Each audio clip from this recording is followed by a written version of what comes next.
Another week, another episode of your favorite podcast, except this one's a tiny bit different. Every season, I like to throw everyone for a loop because today I'm not just talking to somebody who worked with me before.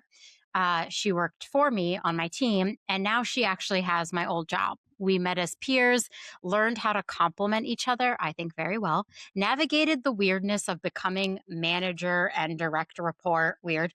And then 3 years ago, full plot twist, she stepped into the role I left behind. Same job, new context, new leadership, and a new spin on things. And in the spirit of everything new this quarter, what happens when someone new takes over? So joining me is the incredible Morgan Stanley, Morgan T. Stanley.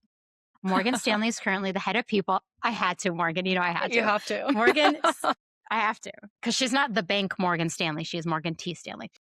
We'll get to the lore of her name shortly. Morgan Stanley is currently the head of people at Lithic based in Washington, D.C., with over 10 years of experience in the HR and recruiting space. Focus areas throughout her career have been in HR compliance, onboarding, recruiting operations, and scaling hybrid and remote cultures. Her goal is to create scalable and equitable people processes so that her team can spend more time with who is most important, the individuals that make up her company. Morgan, welcome to the pod. Thank you so much for having me, Hebba. I'm so excited to talk to you in a different setting than how I talk to you every day. You mean we're not sending each other Instagram memes, TikToks, or text, voice note podcast episodes? We're doing a real podcast this time. A real podcast, yeah, which is so nice because as much as I love your TED Talks that I receive via voice note almost daily, I am excited to actually talk to you face to face. So many people who listen to this pod are going to be like, are you just terrorizing your friends all day long with voice notes? And I'm like, yep, sure am. Just any random thought I have, they get a podcast episode on it. I do it back. You know, how would I do my skincare without hearing your voice? Like every night I'll lay down in bed and be like, let me press play on all the voice notes from today. I just love them. I think they're fun. Okay. I think they're so fun. I'm like, also like, what aren't people doing if they're not sending their friends voice notes about the insanity of their day? Like, I don't have time to call you sometimes. I just have time for a 3-minute voice note about what I'm screaming about. And then I know when I check my text later, you will have responded in a really helpful way. It's perfect. And then, you know, I work from home. Yeah, I work from home. I live alone. It's nice to talk to someone, even if it's pre-recorded. I'm dying. Okay, I have to ask my opening question and then we will get into everything because I have so much more to talk to you about. What is one new thing you're learning this year? Yeah, I've been thinking a lot about this question because I was like, nothing. No, I think that this year my focus is kind of like trying to have a life. And which just sounds crazy, but really have a life. I'd like to get out of my house. Like I said, I work from home. I live alone. It's really important that I leave my house and that I try new things. So I am making an effort to do that. Aside from just going to the gym or seeing my family, going out and trying to do stuff is something I am actively working on. So really exciting. Also do that because that's honestly, some days I'll be like, I have not left my house in 3 days. Yeah. And I'll be like, I need to get out of here. I'm not a fan, not a fan. 3 days. Okay. I am pumped to get into our episode today, mostly because I feel like you met me at a very interesting time in my life. We'll just say that. I lost my dad a month into us knowing each other. I became your manager. Right. We had the same boss. Then she was my boss. And now she's not your boss or my boss anymore. And it's very interesting. We sat across from each other. So Morgan, fun fact, and I literally looked at each other across the table for 2.5 years. No, it was like a year and a half before COVID, right? COVID. 2 years. Yep. Yes. COVID was so weird. And then, sorry. I couldn't remember how long, but we sat across the table from each other. We never made it back into an office together again. Not until Lithic. Isn't that crazy? And then the only time we were in the office together is when we'd go to New York. So.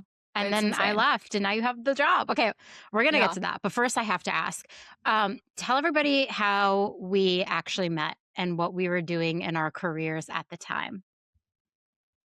It's kind of such a fever dream that the time period before COVID feels like it was 100 years ago. But yeah, I remember interviewing you. And at the time, the role wasn't to be my manager, but I think I had the sneaking suspicion that that might be the case. And so I was like pretty invested in the hiring process. I was like, we have to vibe. Uh, I have to like them. I have to feel like I can really learn something from them. And I remember like the conversation was really easy in the interview. And then when Claire, our former manager, told me that you had accepted our offer, it was like very exciting. But then I think I'm trying to remember like it was early, what, 2018? Yeah, 2019. 2019. Yeah. Really? When you Yeah. started? It was in 2018? Yeah. Okay. Yeah, because remember I started in April and then my dad died like 3 weeks later, so then I was That's gone for a right. month. So it was That's like I right. was like onboarding, it was so it was so chaotic, and then I came back like Right. after Memorial Day, and I was like, "I'm back. Yeah, I mean, and the What do I team do?" size was still pretty small. But we had, if I remember correctly, with Axios, like we had just moved into that new office not too long ago. I was still not very involved in the recruiting side of the house, but that's kind of where I had started. So there was still some lingering work there, and so our jobs were just so cross functional across all of people. And I think within a couple of years, it became like, just, like, looking at the breadth of work that you and I did, and then when Ruby joined our team that now I think she does all of that, Yeah. it's just crazy, to think about everything that we did and that we accomplished together, as a people team in total. But I think I can't remember exactly what we were working on, but I know that first year, the big stuff that you and I had to tackle together was like, I think we redid the performance management process. We Yep. redid, or I guess kind of started really in earnest for the first time, manager training and other kind of like L&D activities. That was always something that was really important to the other leaders on our team. So we'd always done it. But I think when you joined, that was really your background. And so you were able to kind of like bring something fresh to the team. And that was something that I did not like, and wasn't. I could probably build the content, but I did not like to deliver it. That was not being on stage in front of people. I can do it. It's not my favorite. You're much more energetic. You're much more gregarious than I am. And so it just like kind of worked out. And then, of course, we had like all the Did. crazy retreats that we had to plan together as well. I felt like when we first met, I was like, "Oh, no, I don't know if she's gonna like me." Like, after the interview, Yeah. okay, so, like, I Yeah. interviewed, I got the job, I was like, "Okay." Because, Morgan, sometimes you're like a slow burn, right? Like, I you am don't let I don't think that's everybody a in. sometimes. I'm a slow burn. You don't let everybody in all the way instantly, and that is honestly, like, one of your strongest and best Yeah. characteristics because I think you have really good discernment, and I more so I'm like, "I love everybody, everybody can be in," and I think you are very selective, so when it finally felt like you let me in, I was like, "I made it." Like, I Yeah. proved that I was, like, worthy of getting to really know her. I felt really proud of myself. Were you there when we first launched Dominique had brought, oh gosh, what did she call them? User guides, right? And we launched this to the entire Yes. company. Were you there when we were doing that? Y No, but I no, I you had filled out mine the first week. You had already okay. launched them. Yeah, yeah, yeah. Because I remember when that process happened, and Dominique made me tell this story every new hire orientation, like once a month for new hire orientation when we'd roll these out to new hires. But I remember we had to write those, and essentially it was like 5 or 6 questions that let everyone else know who you are and how you like to work and that kind of stuff. And I think that's something that was kind of born out of those crazy decks they used to do in Silicon Valley. But hers was like much more tailored down to Axios's needs. And I remember I was like, "I can't do this. This stresses me out." And I think I had a bunch of people that I used to work with write it for me. I was like, the thought of having to even on paper write down like what endears me to you, like I'm like, Mhm. I can't write that. So I had other people write it and then edit it. And that was kind of how I had to do that. So I'm not surprised to hear you say that. We've talked about that a lot. And if I remember correctly, we actually had a conversation about our user guides, like when you first joined and you wrote yours. And it was just like night and day. Night and day. Night and day. It really And was. I think we had to have a conversation because I think I was like, look, like I don't need to be anyone's friend at work. That's not something I You were need. And very you were like, clear. I do. You were like, I do. That is something I'd that I love to be your need. friend. And so we were like, we're gonna have to figure this out. But I think because we started as peers, I think that that helped a lot, right? There's a very different relationship that has to be built when you're starting out fresh out of the gate as someone's manager, especially when you're, not promoted into that role, right? When you're entering the organization fresh, like not only do you have to learn that person and your team, but then you also have to learn the company, the product, the culture, like whatever it is that you're dealing with. So it's just much harder, I think, I guess barrier to cross than what you had to do with me, which would have been a challenge in and of itself because we're so different. So Yeah, we are. We really are. It's so funny because I still use the user guide to this day. me too. We like have them at work week, very similar Hmm. format. I like loved them. I think they help a lot of people write, and work better with their manager. But like we were so different that like one of my biggest fears was I was like, we're so different that like this could possibly like implode. But what I loved about our working relationship and love about our friendship is I do think our differences actually balance out in such an effective way. Like, Yeah, you I would didn't wanna agree. lead the manager training, I did. Like, you have such a discipline and eye for detail that it almost taught me to, like, stop dreaming about things and to, like, learn how to put the details in. Like, when you weren't there, when you weren't my right-hand person for, like, a few well, you're not my right-hand person now, but, like, when I left Axios and you were somewhere else and I was by myself at Lithic, I was like, "I need to think like a Morgan." Like, I need to what would Morgan build and do this? And I think that compliment really taught me, like, where I was weak, but then also I could actually, like, go dream about things because I knew that you would go get the things done that you needed to get done, and then you would leave me to, like, be creative in my own little self. Yeah, yeah. I think when you left Lithic, that was something that I kind of told people as I was stepping into your role. I was like, because whenever you're getting a new leader of a function, especially if it's someone who's kind of being promoted up into that role, other leaders, other people at the company are going to have a lot of questions about how you operate, how it's going to be different. Like, how are things going to change? You're going to completely rip everything out and do something new, or you're going to keep it the same. And I was like, look, Hiba and I work exceptionally well together, but that's because we're so different. And like where she can look at work and say, "What is the future of work gonna look like?" I can then help her do that and, like, figure it out. And so I was like, she's got way more strategy, I'm way more execution.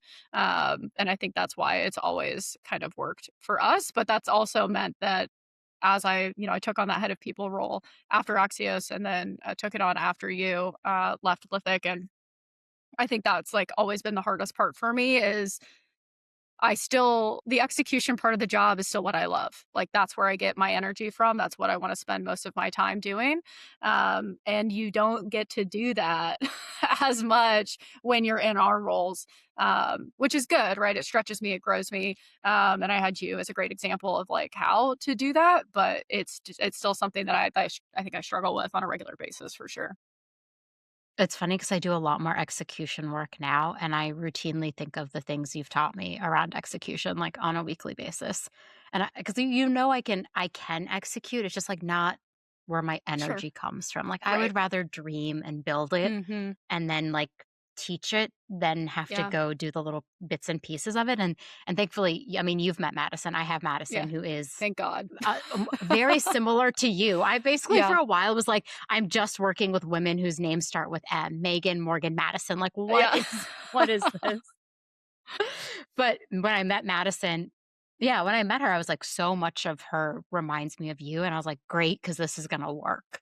Because I think like two dreamers, while seems fun, like Adam and I think are two big dreamers. While it seems fun, you do need the person who's gonna keep you like humble and grounded to help you go execute the thing. And that's also like a skill you should have. So I think it's really good that you went and did that at Lithic. And I knew when I was leaving, like you and I were so different. But I actually thought, and I think I told you this, that you were better suited with your skills to help them than I was. Like I didn't think I Yeah. was the right match. I thought you had the much better skill set and stronger for like what they were looking for. Mhm.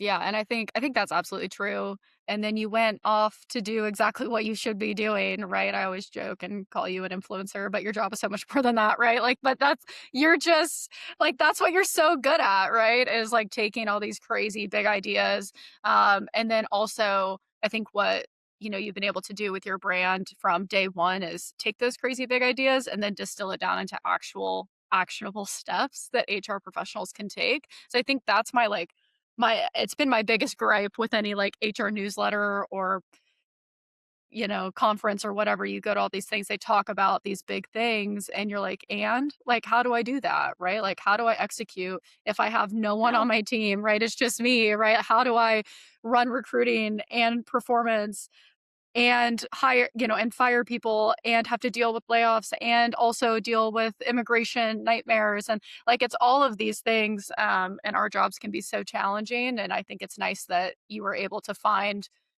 like kind of your niche and your role to actually take these big things and break them down for people because really is I think that's like kind of like that's why learning and development was always your bread and butter and training managers was always so good for you, right? It's the same skill that you're just now translating to a much wider audience. Wow, what a nice thing for you to say. I need to bring on people who are just gonna gas me up more. That's what you need in life is just a little bit of gas. I mean, listen, please, actually, let's make this a compliment hour. I was like, Yeah. no, I'm just kidding. And now it is really interesting. Like we went from being manager to direct report to peers. Like I consider us peers in every Mhm. regard. Like we have I learn something new from you all the time. Like every once in a while, I'll be like, Morgan, I thought about it this way. What do you think? And you give me such interesting perspective. Like, what do you think from your perspective? Like, how did our relationship really evolve from like what kind of manager I was to you too? Like at the beginning, I feel like I was more like I have to be a serious manager. And towards the end, I was like, can you please just do this? Yeah. I don't know that you were ever someone I would consider like a serious manager and that like you never Great. Thanks. no, I don't I mean that actually as a compliment, right? Because I think it always just came so naturally to you, in terms of, like, how to build relationships with people and how to figure out, what their strengths are, and you never liked using the phrase weaknesses, right? Like, it was always like, what there were areas where, you could use me to do X, but you knew that your strengths outweighed mine here, and so you could like, you were just good, I think, at that kind of chess, the people chess, if you will. But I do People think you chess. consistently kind of got better at it, right, as our roles evolved and changed, at Axios, especially because, I mean, Axios was just on such a tear, right, at that time. It Oh was my God. I growing remember. exponentially, and we were so fortunate to have I think a leadership team at that company that really cared about the work that we were doing and kind of gave us a lot of runway to do whatever the team felt was best to support the culture. I mean, that was something Jim talked about every single Monday, right? Like, still, like, there's things from that time period where I think about that as I'm building things here at Lithic, or thinking through things from a future perspective, right? The ability for the leadership team at that point to really talk with such fluency about the work we were doing, I think gave us such runway to build, and try new things and Yeah. iterate on things, which gave you and I just great experience, right? And gave us a lot of opportunities So to try much. new things. But there was also, you had such a high bar, right, for excellence, which was good for me. And I think so did Claire and so did Dominique, right? Like there was just such a high bar that we had to live up to. And that only like has served me well over time, right? Because now I think I try to carry the same high bar. Um, I do worry sometimes where I'm You like, "Is do. this too high of a bar?" Right? Like, am I expecting too Yeah. much? Yeah. And I'm like, "No, I was doing way more." Yeah. We were Yeah. doing way more. We were doing way more things. And I'm like, "Slow down, right? Like, we don't need to be crazy." Um, but yeah, I think it evolved a lot just because we had so much runway, and we had so many opportunities to dive into things. I mean, every single part of talent management that you can think of, we were touching it, um, every Yeah. single day. My And God. like I call it our book of business, but like our book of business from an HR perspective was Yeah. just insanely large. And I think that's also why we were able to go and do what we're doing today with such fluency. That evolution, I look back on that time, Morgan, we've talked about this so many times. Like, I feel like I grew the most during those 2.5 years. It was Yeah, wild. We did yeah. everything. We literally did so much work. And then we left, and it was like, holy cow, I can go take on a head of people job. I can go be a chief people officer because I've touched every part of this business. And that evolution was like fun, but definitely a hard time. That high Yeah. bar, it's funny you mentioned that because Madison and I just talked about that yesterday, where I was like, do you think we have unreasonable expectations for ourselves and like the people around us and the work getting done? And she was like, yeah, but I don't know if I would want it any other way. Like, she was like, "I like that we have that high bar. I like that we push ourselves. I like that we find the work challenging and are driving Mhm. towards it." And she also Mhm. was like, "I think it makes the work interesting." Like, because Yeah. this work can be monotonous at times, but when Sure. you have, like, that high bar of excellence, I think then it gets you are pushing yourself to be better at the work every day. Mhm. Yeah, and I think because that's the environment that we dealt with, and I mean, those were the craziest. I think that from a professional standpoint, those are probably gonna be 2 the years that we spent together at Axios, like, during COVID are probably gonna be 2 of the craziest career years of my life, just Yep. with everything that we were Yep. doing and navigating, COVID. But, now because I have that high bar and I think, there's still some team members, on the people team here at Lithic that were there when you joined, like, we had just set such a high bar that their bars are now really high, and they in turn push mine higher. And so there are times too where like I'm not meeting their expectations, right, on something, and they're like, "Hey, have you thought about redoing that?" And which is great. Like that's what I want to, right? Like I also have to continue to grow in my career, and I'm fortunate enough to have a team where a few of us have been together now for 4 years. And so, like, I'm able to get a lot of growth out of my direct reports. Hopefully, just hopefully they're getting something out of me too. But I get something from them every single day, and that's like I think the most important part for me in my career because I'm still I like to think I'm still young, so I like to think You I still have are. many more years in this world. I But so it's don't. like I I want to keep Kidding. growing, right? I want to keep learning new things, and so I'm glad that they kind of keep that bar high for me as well.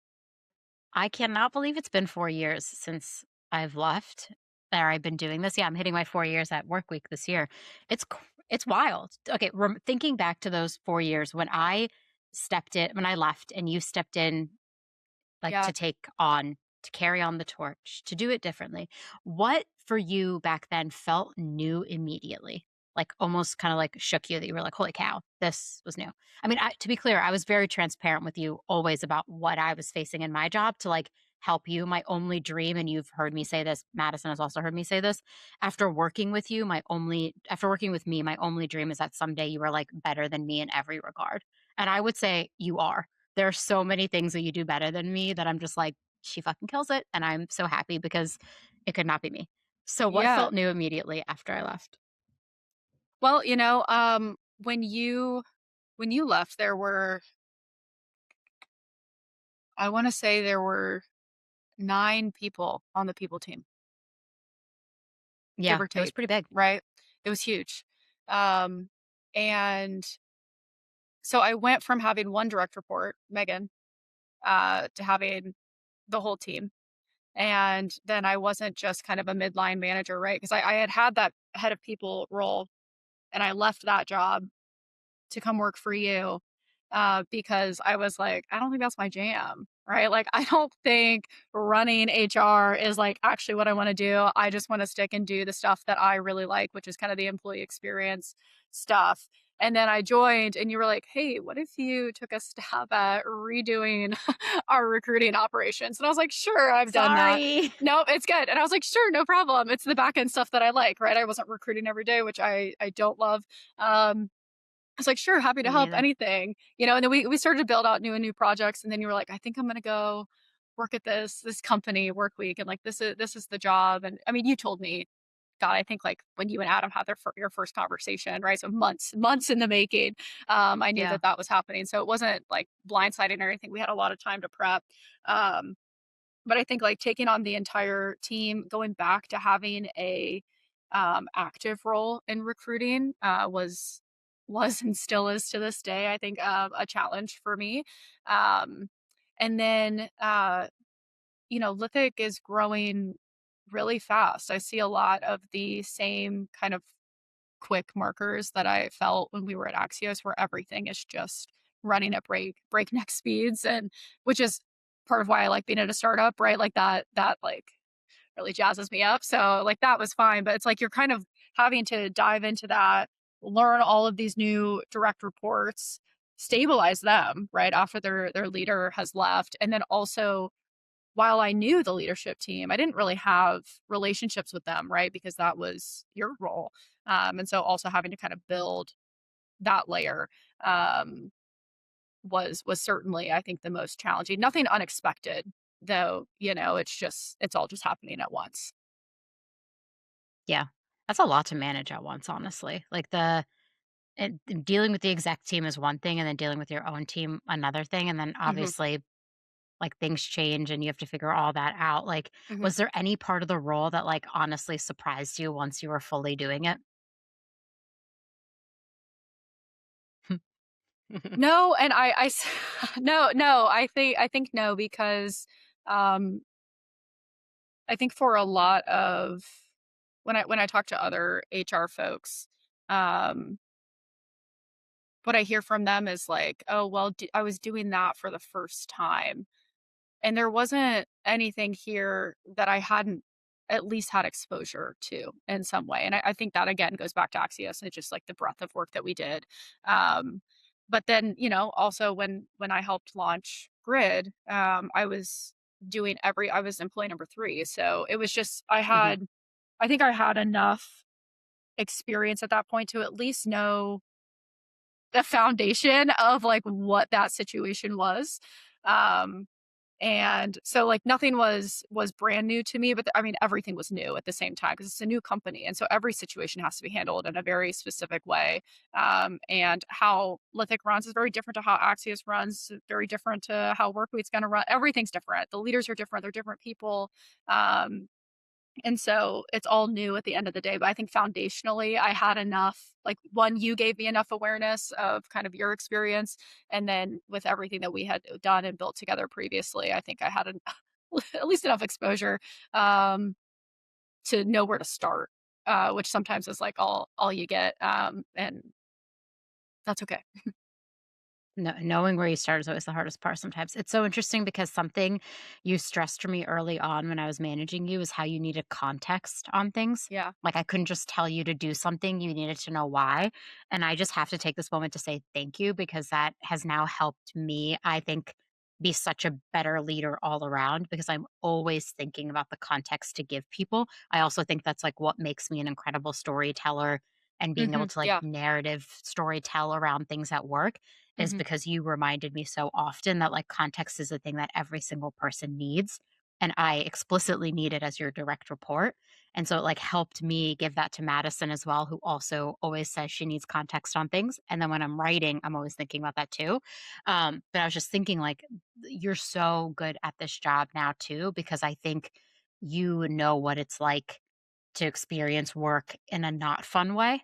And I think when you're building with that awareness a lot of the time too, with that Absolutely. context in mind of like, I want to deliver the best thing possible. So I need to go do all these other things to make sure I can make it happen. Mhm. Absolutely. And I think the context thing is important just because, like, I don't know, in our work, as just HR in general, if you don't have the context, I don't think you can actually make the right decision 9 times out of 10, right? Um, and our work, while a lot of it is behind the scenes and unseen most of the time, um, it can have just detrimental impacts if it's the wrong decision. And so even if you ultimately end up making the wrong decision or there are things that maybe you would have done better, at least you go into that situation knowing everything you should know, and you made the best decision with the information that you had available. So I think that's why I always really push for it, because it's just like we have to make very big decisions. And so having a more holistic view of something is just a lot easier. And I think when you're building people programs at scale or quickly, if you don't have all the context, you might miss something that's pretty critical to making sure that that program is built right or the process runs correctly or that all the people who need to be in the room are there. Like I think those little details just they kind of make or break most HR policies and such. Yeah. And I mean, like, we really got to practice that at Axios, though, because it felt like before I worked on a global HR team. So before Axios, a global company, like, I didn't always get the Mhm. context as to why we were doing things. But I think because our team was so tiny at Axios and close knit, that we were able to share a level of detail that, like, probably too much at times, honestly. Like, I was like, "I don't actually need all that context to build a thing. Right. I don't need to know these things." But, like, Yeah. I do think our leaders, Dominique and Claire, did such a good job at making sure we had that context because you and I were actually building, architecting, and executing a lot of the work. And it was Mhm. like we Mhm. couldn't do that without the context. Yeah, I But would agree man, with that. sometimes you got mad at me when I was like, "Can you do this thing?" And you'd be like, "Why?" And I'd be like, "Oh, can you just do it?" Forgot to Maybe tell you not, why I hate when right? I do that. Maybe not. Maybe not. You always ask such good questions too. Like I knew if I hadn't fully thought out my plan of the thing I was going to tell you, that I was going to get in and like ask you something or present you something, and you would ask me like 5,000 questions afterwards. And so it like almost taught me to like up level my game on like having fully thought out thoughts before Yeah. I delegate something to a team member. There are times that I Mhm. would come to you and be like, this is half baked. I really don't know where I'm going with this. What if we did this? That I remember when that transition started happening actually where you would start saying, "I have not thought this through," right? Or, "This is half-baked. I have this crazy idea. What if we did X?" And then we'd figure out how we got there, right, together, Exactly. which I think that's where we, as a duo, could really excel, is, like, we take this Preach. pie in the sky idea that Hiba has concocted, and then we make it reality. Mhm. Yeah. And, I mean, honestly, that I think that's what made that job fun, right? And I think why we work so well together and So why fun. we probably Are still work too friends. much and why we're still friends. And, I there was, I can't remember when we first started, or when I first started at Lithic, someone was like, "What was it like working with Hiba before?" And I was like, "Well, honestly, I remember when COVID hit and I wasn't sitting across from her, the my output just went up exponentially. The amount of work that I could get done in one day was just obscene. Like I was just really cruising through work, um, and Okay. and I was like, but, it's like because we would just sit there and we'd gab, and we'd talk about like, what if we did X? What if we did Y? Like when you're working Yeah. remotely, it's just not as much yapping. And so, and I think the same was true for you though, because like just the volume of work that we were doing during COVID was so crazy. 10 at 20x. And I think that's because we weren't sitting next to our 6 closest friends just yapping. Uh, but, it's like Hibba's All day not long. standing across from me at her standing desk with her headphones in, listening to Drake singing the lyrics. And I was like, it's And being different. late to work. Yes, I with your have to tell the latte. lore of like, I send Morgan on average at least once a month an Instagram meme about someone being late to work. I guess it's more relevant back when we were in office. But our boss Claire, who might someday might grace us with her presence on this podcast, Morgan, I think we have to make it happen next season.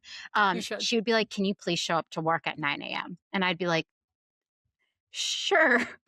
I'll put myself on blast. I run on, flexible time. Okay. If you tell me to be somewhere, this is a great story. Morgan and I had dinner a few months ago. She told me to be there at 7:15. She knows I'm always late, so she told me 7:15. I show up at 7:15. I'm like, "Hey Morgan, I'm here. Where are you?" She's like, "Ha, reservation's not till 7:30. I knew you were going to be late, so I said 7:15." And I was like, "But I'm on time for like the You first were. time ever." Right? So our boss at the time was like, "Can you please come to work at 9 a.m.?" And I'd be like, "Do I have to?" Like I just came from like I came from like two techs, one tech startup, one global tech company where like people rolled in at like 10:30, 10:45, 11, whenever their hearts desired because they were working all the time anyways.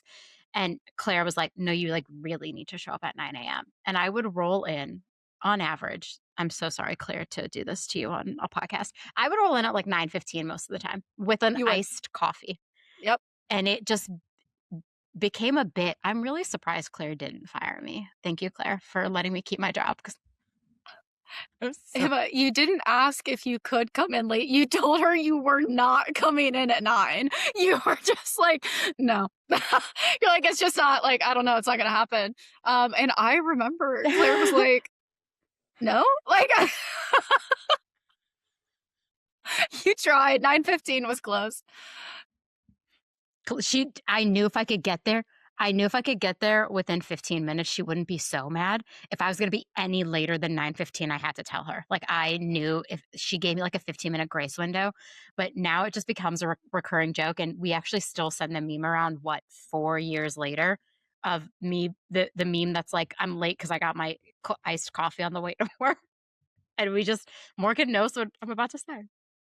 The funniest thing about it, Hiba, is that you worked out in the gym below the office in the morning. I Like, did. you weren't commuting from home. Like, you had a class, like a gym class before 7:30, and you were still late, and you were in the building. It was honestly kind of impressive. Meanwhile, like, I had that yoga studio that I opened up, so I was in the office by 7:30 every morning. That's But another way we are different. You are a morning yeah, person. I am not. yeah, So, we learned very quickly that talk to me after 10 a.m. That's when the coffee hits, and I'm like at my peak from 10 to 2. After yeah. that, outside those hours, maybe don't schedule very important meetings to me. We'll bring Claire on next season and she can roast me. And thank you, Claire, for not firing me for being so disobedient. I was so disobedient.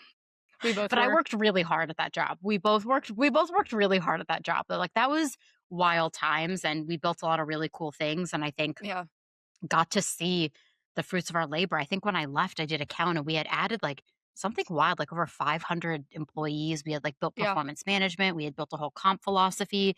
We had restructured onboarding. You were running company retreats. Like we were a machine.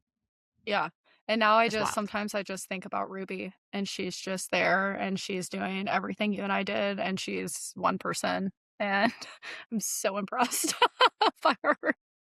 Such a machine. Yeah, I had to go because I was like, I need to go. Like, I can't do this much more longer. I gotta go try Yeah, some other things too. And now here we yeah, are, so many years later. When you took over my old job almost four yeah. years ago, Mhm. did you intentionally keep anything the same or what did you change? And in my notes as I was writing this question, I wrote, no hard feelings when you say you changed everything. Yeah, I think for the first few months, I tried to keep it stable, right? I was also, stabilizing a team. And I think what I came to realize, in the first, like, 6 or 8 months was that I was working with a set of executives that were very different than, not in a bad way or a good way, just different. They're just different people, than what we had, at Axios. And I think Oh, yeah. what I realized the most was at Axios, they big change, big value, big comms, right? Like, do it big. It doesn't matter what you're doing it big, right? I felt like every Hmm. Hmm. program we rolled out, every project, every process, like it was big. And we told massive stories around what it was, why we're doing it, how we were going to do it. I mean, just thinking of our retreats, right? They were big, they were flashy, huge production value. And I feel like we just got a lot of production value really out of the people team at Axios. And what I came to realize here at Lithic is that the best things here are small incremental improvements compounded over time. And so instead of like ripping out, the whole recruiting process and rebuilding at day one, it was like, what are some small incremental improvements that we can do to make outsized value later on, right? And so it was much smaller scale things, which was an adjustment for me. But I've come to really, I think, appreciate that way of iterating. And there are times where I do enjoy still striking a match and watching it burn and try something new. Um, but I think I It's now always a kind good of time.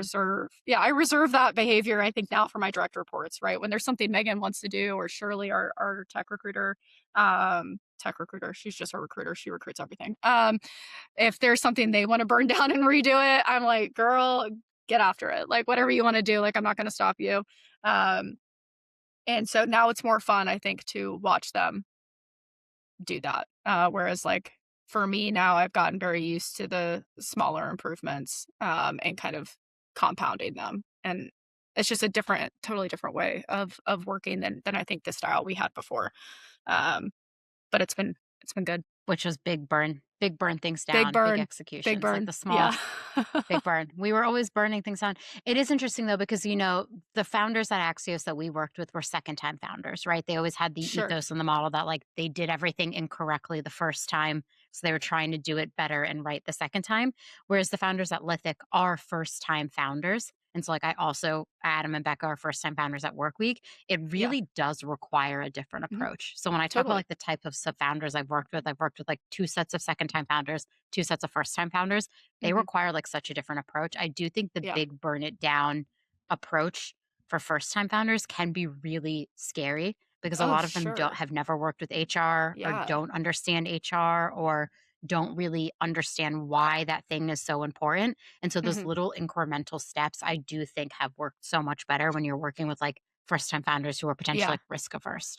Yeah, totally. And I've noticed that with like I have a couple like board seats that I sit on, and I've noticed that behavior with those So founders. I cool. noticed that at Grid as well. And I think it makes a huge difference too when those first time founders are surrounded by people who are not first time execs, right? Because you can be a really successful first time founder. And as long as you understand that, this goes for really any manager, any leader, right? If you surround yourself with people who've done it before and who have failed, if you can surround yourself with people who have failed before and know what that looks like and know what not to do, the amount that you personally will grow is just insane. And I think here at Lithic, we have just like a really high caliber leadership team. And I think you kind of see that in how they conduct themselves, right? It's like they've been here. Like that doesn't scare them, right? They've seen that or they've seen this or they've done that. And I think that brings, at least for me personally as a HR professional, right? When you have I mean, our founders, right, have been doing this for 11 years. So I can't really call them first time founders anymore Yeah. because they've been Yeah, doing it they're for not so really for they long. started something, but they would do yeah, over a You know decade. what I mean? It's, like, totally different, but, it's always nice for me when I'm working with, a leader who is like, "Oh, yeah, I've made that mistake before, like, we're not gonna do it again, here's what I've Yeah. learned." Like, that's so Yeah, refreshing to me, and I think there's, like, a level of humility there that just makes people a little bit more successful in a leadership position, because it's nice to know that, like, at some point in your career, you are gonna fail, and, like, that's okay. Like, you'll be okay. for sure. Yeah, I kinda wanna do a whole season on failures at some point, but maybe that'd be someday. great. We'll see about that Yeah. one.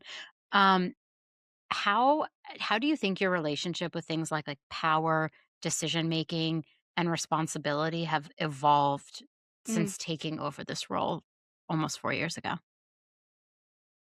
Power. Yeah, I'm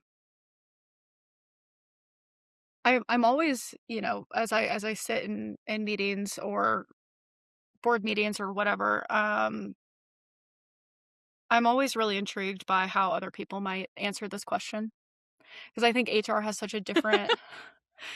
just such a weird role at a company, right? And we have the Yeah.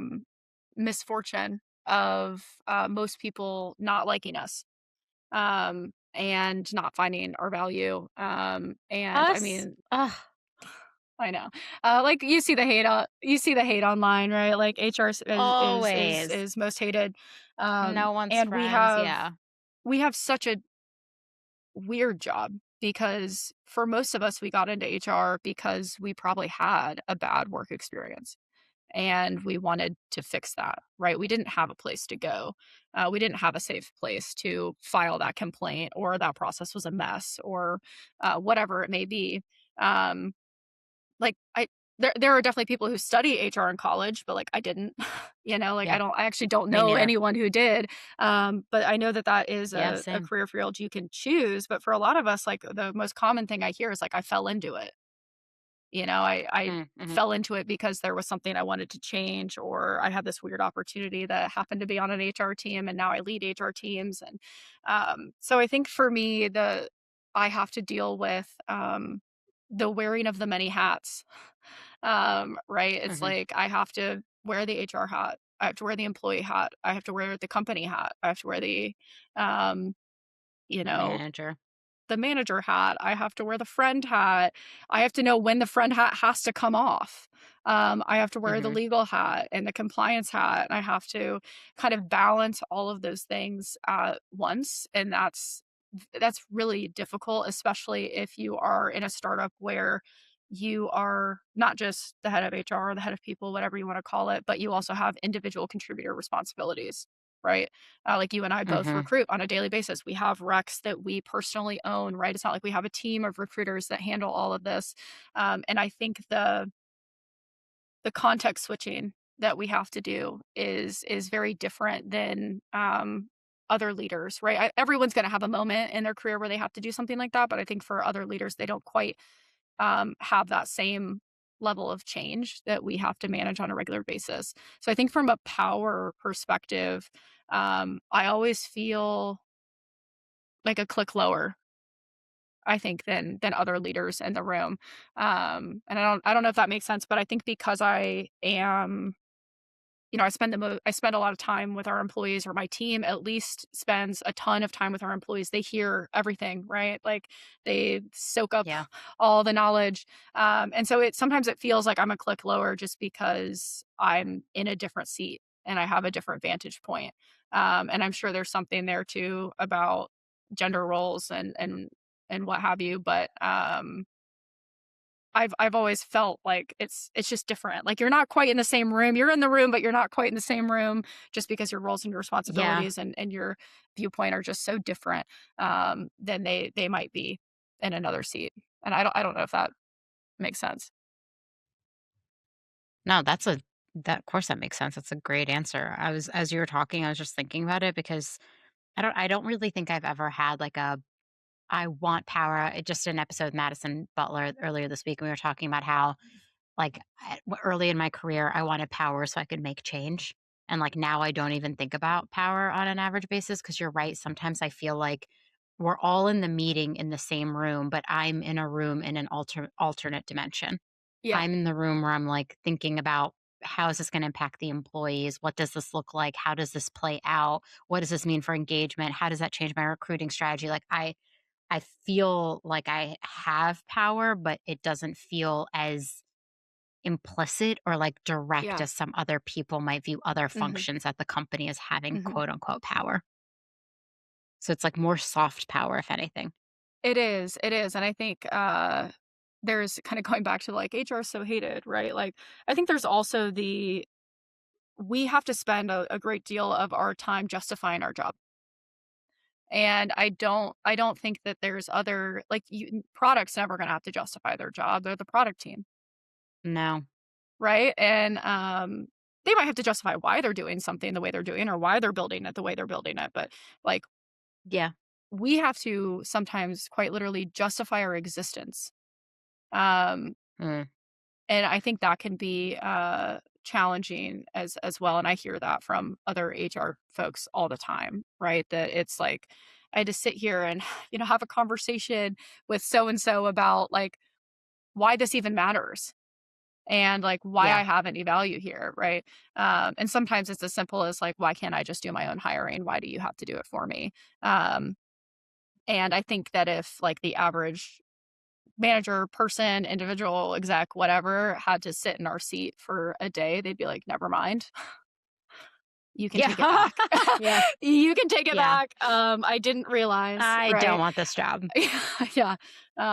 So that's something else I think I spend a lot of time just, like, thinking about, especially as I read, like, I see a TikTok or I read something where, people are like, "HR is not your friend," like, whatever, and it's like, "Man, then who is if it's Viral. not us?" Yeah. It's definitely like, listen, it's no executive. Every executive has like a, not a liability. They have a responsibility to the organization. Like, the fact that it's HR is not your friend is like the common tagline. I'm like, neither is the CEO, neither is the CFO. Like, actually, of all the people who might be the closest to being your friend and like empathetic and caring about you, the individual, I would put money on HR in the room every single time if we're putting money over your CMO, your CFO, anyone else who has a very different initiative. Our initiative Mhm. is the people. So, Yeah, like, how could you say that that's not, like, what we're thinking about? But the average HR team is shitty, as you and I both know, so for I'm sure. not surprised. Yeah. I wanna end with, like, a very self-reflective question. Look at me making you feel things on my podcast. Yeah. Looking back now, how do you think this role has changed you? Oh, well, I Therapy, think just in kidding. in in kind of a funny way. As you know, since I'm not the easiest person to get to know or have a relationship with, um, I also am really bad at controlling how I feel about something that you've said, um, with my Mm, face, right? And I do think that I think that I've gotten a lot better at that, and I know that I've gotten same. better at it because Megan has told me I've gotten better at it. Um, but there are just, I maintain that there are just some times that if you have a bad idea, you should know it. And that is Mhm. okay. But I do think I've gotten a lot better at it. And I think that is partially because I watched a bunch of, other leaders that I've worked for who have a lot more control, um, Mm, handle certain situations with not a I. lot more grace. Honestly, though, I think you're better at it than you think you are, because there were times like when you were kind of like you had given your 3-month notice or whatever, and um I was starting to kind of join some of those calls, and people would say stuff and I'm like, I know that the face that I sat silent with was like not good, and you were just like no change Stone cold. whatsoever. Stone cold. Wow. Wow. And so that's something I've had to work on, for sure. And I do think that I've gotten better at it. But it's something I will have to continue to work on, I think, for the rest of my life for sure. Um, because I see members of my family and I'm like, oh, it's genetic, so we're fighting against that. But I mean, I still do it to this day. Adam, at this point, can usually tell how I feel about something from looking at my face. But I think like he is very attuned to me because he knows first when I'm very mad about something. And it was so funny the other week. I like slacked Adam and I was like, "Can we talk about something?" And he was like, "What are you mad about?" Like literally without even, he was like, "What's wrong? What? Who upset you today?" And I was like, "This man knows me very well, but like usually I can keep a very good Yeah. face, but every now and then he'll catch me making a face and I'll be like, "Oh God, I know Yeah. you have feelings about this. Just go ahead and tell us what you want to say." Yeah. Yeah. I know there was a I'm meeting working on it. recently where our chief of staff slacked me and he was like, not a good idea. And I was like, not a good idea. I was like, damn, I didn't even say, I said nothing. We're on Zoom. I was like, oh man. I was like, I tried. I tried, Reggie. I tried.